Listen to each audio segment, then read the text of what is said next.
Hello, Cynthia. Hey. Hey.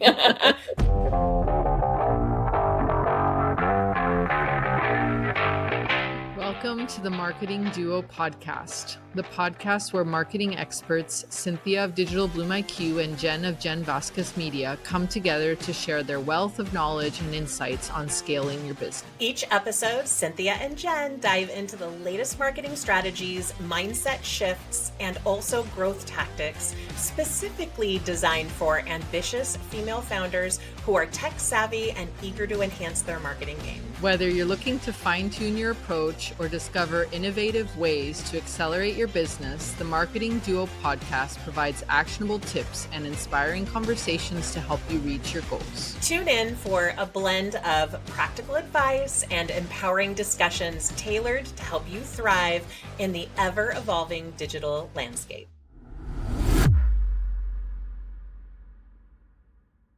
We're back for another episode. Yay! All right. So I want to ask you, Jen. It's such a good topic. Okay. So I feel like when we start our businesses, we want this like perfectly clear plan of exactly what it's going to be. And like everyone's going to buy right away. And then as you get deeper and deeper, you realize, oh no, this is never going to be a perfect plan. And that's the best thing ever, because it means that, yeah, it's experimentation and it's going forward. And we've talked about that before too. And I think we're going to dive deeper on the personal aspect with regards to our business. I think we talked a lot about our business, but I think you're right. Like me in particular, I love a good plan. Yes. Like I like to have a plan and like follow the steps, but it never, ever goes the way you think it's going to go. No. And pivots happen. So let's dive into pivots. Yes. Yeah. Yeah. And I also want to say that, or maybe I'll save that for the end, but the more mistakes you're making, I feel like the more success you're going to have. And I just see so many people trying to avoid the mistakes.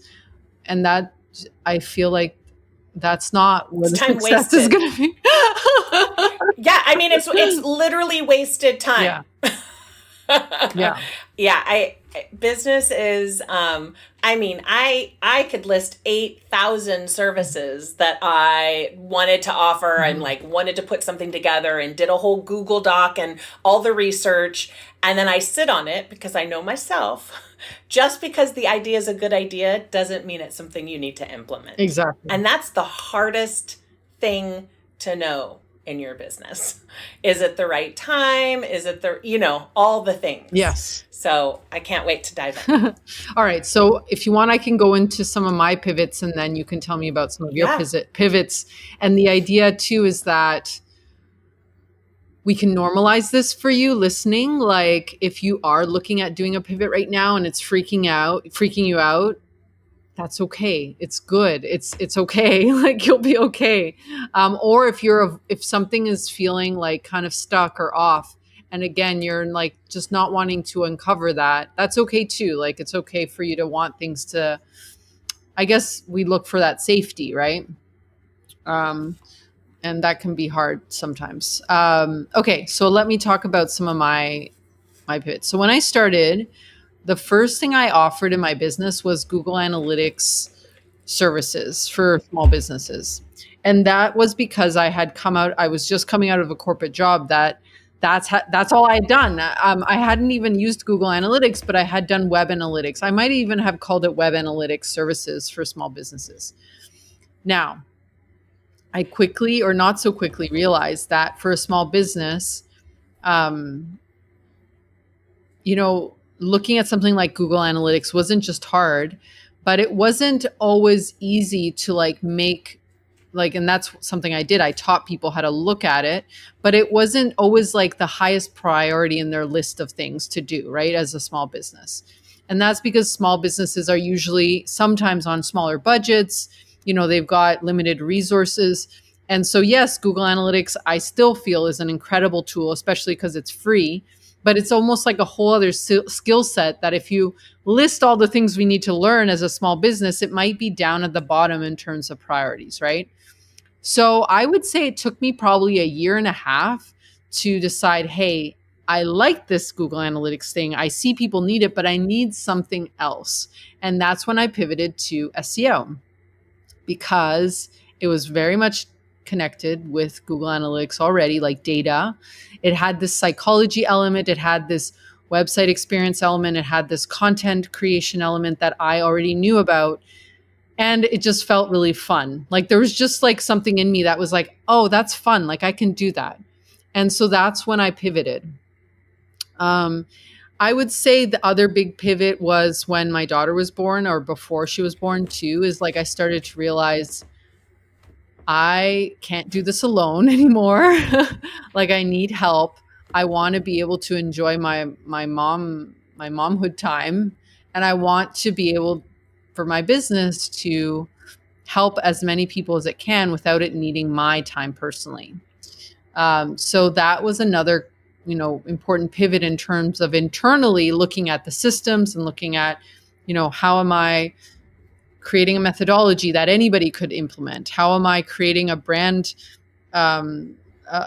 voice or a brand vibe that all my team members are trained on, so that clients feel like it's a cohesive experience to work with Digital Bloom IQ. And I will say that's been one of the hardest parts of the business, just almost like that attachment of like, it's not just me anymore. And I can trust other people to not just take care of clients, but to represent what I've built. And then the last pivot is just now, like I'm pivoting more into AI. And that's kind of scary because it feels very volatile right now. But well, you're more adding, I would say, than pivoting, because you're not doing away with SEO. That's true. Yeah. But that is a pivot in your business because you're dividing your attention, and that's nerve-wracking. Totally. Yeah. And it's an investment, right? Because it's new. Yes. Yeah. So I think, like I said before, like every time I've pivoted, it feels scary because it's something new and different. But it's also been the most rewarding, and it's been moments of growth, like both for revenue and for like personal growth of like feeling confident or, feeling proud of the thing I've built. Like now we have a 5-person team and it's incredible. And I can't believe it, So I guess the whole idea is like, my message is go for the pivot fully, embrace it, because the more you follow the things that light you up, the people are attracted to that light up energy, that lit up energy. They want to see you shine. And that's going to help you when you are both selling or whatever you're doing, right? Like both with the clients you're working with and the people you want to attract. Yeah. I think I have a couple pivots, but one main pivot to me was going from corporate to my own business. Yes. Because I had 4 kids. I was tired of leaving in the morning before they woke up and coming home after they were already in bed. Like I felt like I wasn't a mom. Right. Like it was hard. And the way that I do things, I'm like, here's my 2 weeks notice. My husband's like, what? What are you doing? So, but that's a pivot. That was scary. But I was more scared of not being with my kids than I was trying something new. Exactly. And I think when you get to the place of the thing that scares you, you want that more than you're scared. That's a great way of knowing it's the right thing to do. Exactly. And then I was and I was a wedding photographer since 2009. And then all of my friends were saying, how are you growing your business with Pinterest? Like, I don't understand what you're doing. And then I would teach everyone, I would tell, show all my biz besties and all these wedding pros how to use Pinterest. And then everyone, like at one point there were 7 different people telling me, you need to start this business. But I didn't want to give up photography, and I wasn't going to start another business and then be away from my kids again. That much I knew. So it took all until 2018 for me to launch that business. And the first name that I picked, because I am very black and white a lot of times, was Women Who Execute. That was the title because I felt like people need to work smarter, not harder. You can make marketing workflows when in very little time, especially for moms working. And that was like my whole shtick. But when you go to Google and look up Women Who Execute, it's not a good search. Don't do it because it will shock you. And then I went to like Jen Vasquez Coach, and then I went to like a whole lot of things. And now my big pivot, well, a pivot 2 years ago was going from wedding photography to brand photography because I knew I did not want any more weekends. Even though my kids were grown, I have grandkids coming and I don't want my weekends taken up. Yes. So it was like, again, out of necessity from my personal life, it made sense to do that, even though that was scary. Like, that's consumers to business. Like, it's a whole different kind of model. And then most recently, last year, from August till the end of the year, I redesigned everything and I merged both my businesses into Jen Vasquez Media, which is a marketing agency that handles everything from visuals to Pinterest to podcast management.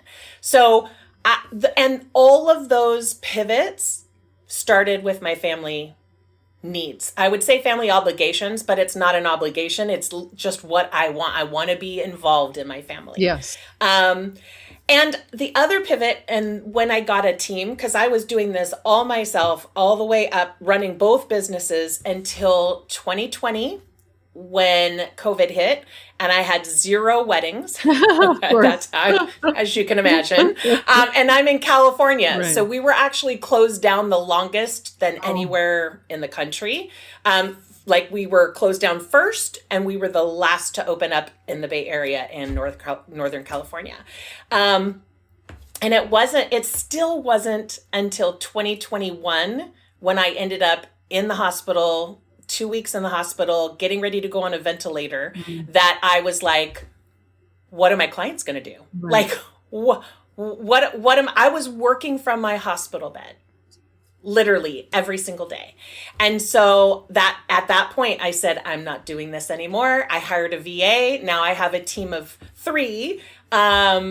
But it was a necessity because, again, I'm a control freak and nobody can do stuff as well as I can do. Of course not. Which is silly. I mean, it's like dumb. Like when I say it out of my mouth, I know how dumb it is, but that's what's in my mind, right? So I had to get over that hurdle.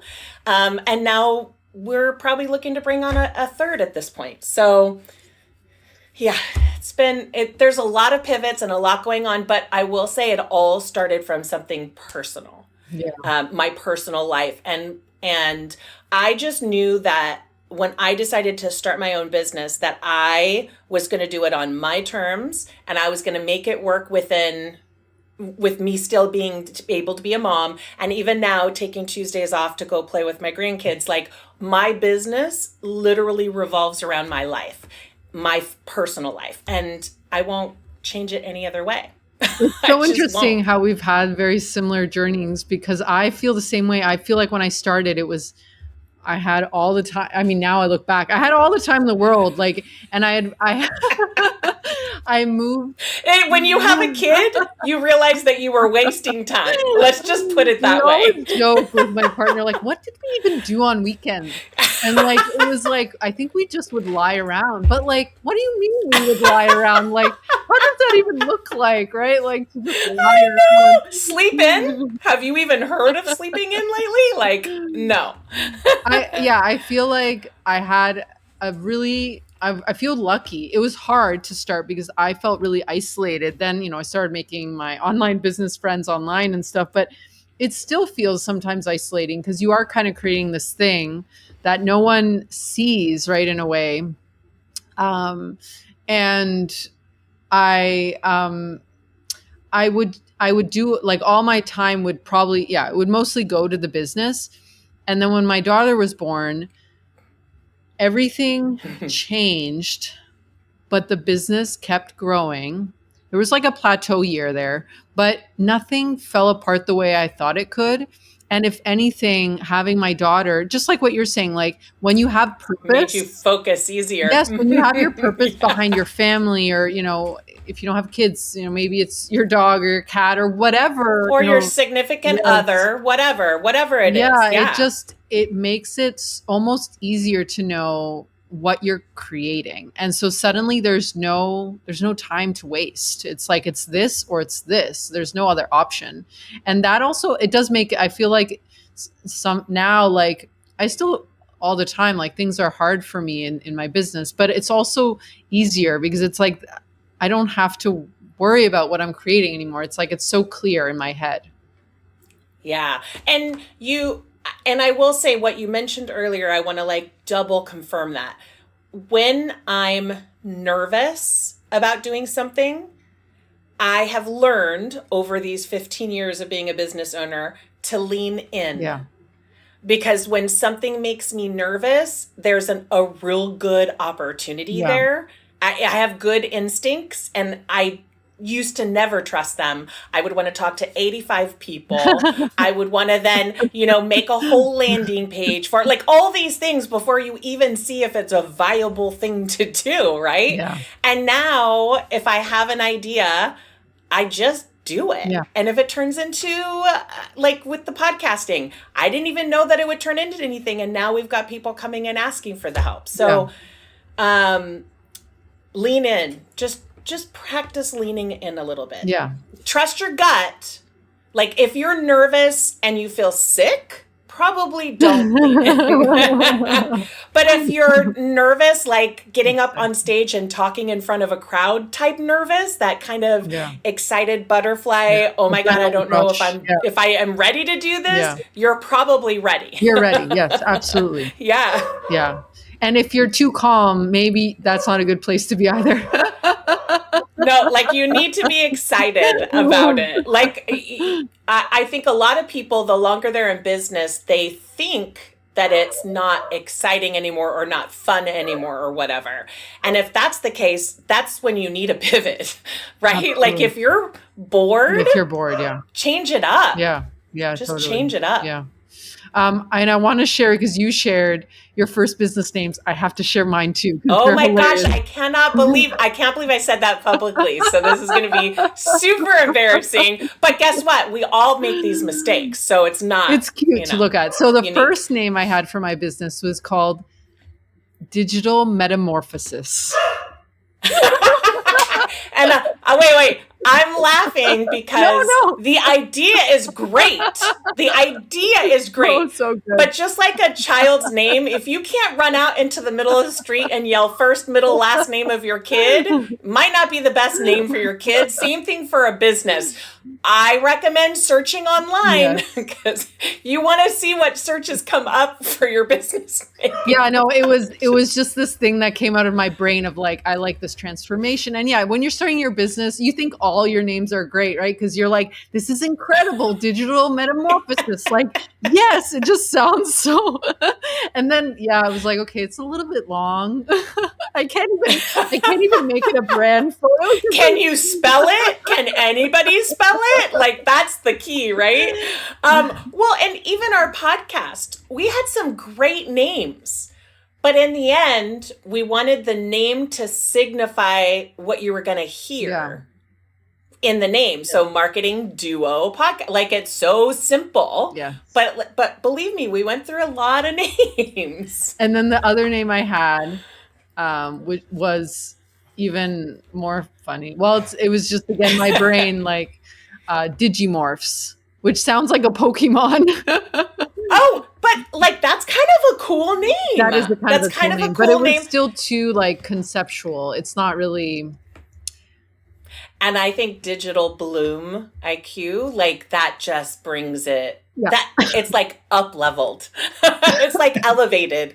Yes. Yeah. Actually, I worked with a brand coach for that one because I needed help. I needed help. Like now I feel like I'm a little bit better at naming, but when you're starting, you just create these things, and some people get it right, from the beginning or whatever. It's again, these pivots.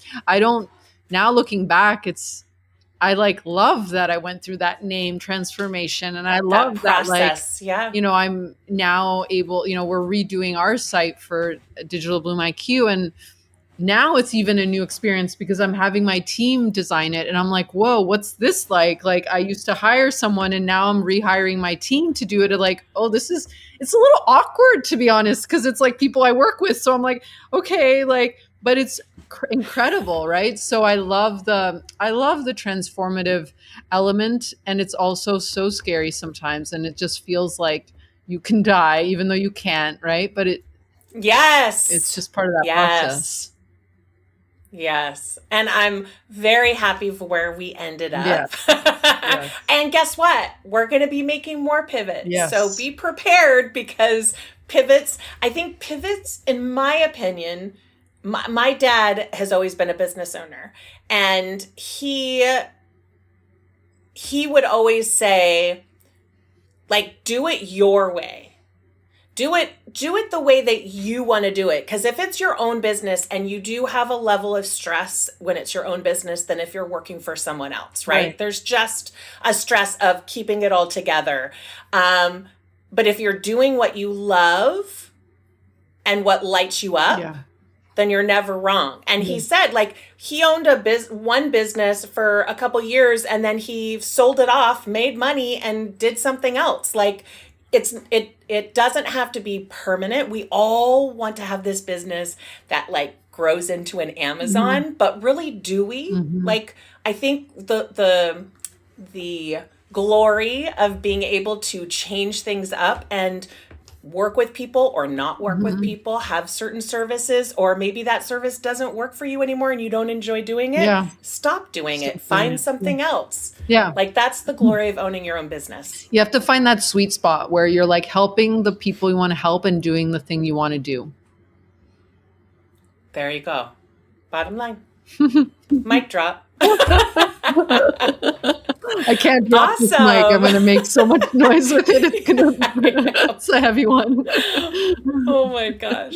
All right. Well, we will see you next week with another topic. And if you want, please go to Marketing Duo Podcast on Instagram and let us know. Give us feedback. Let us know what you want to hear. Let us know what you want to learn about, because we want to talk about what you want to know. Yes.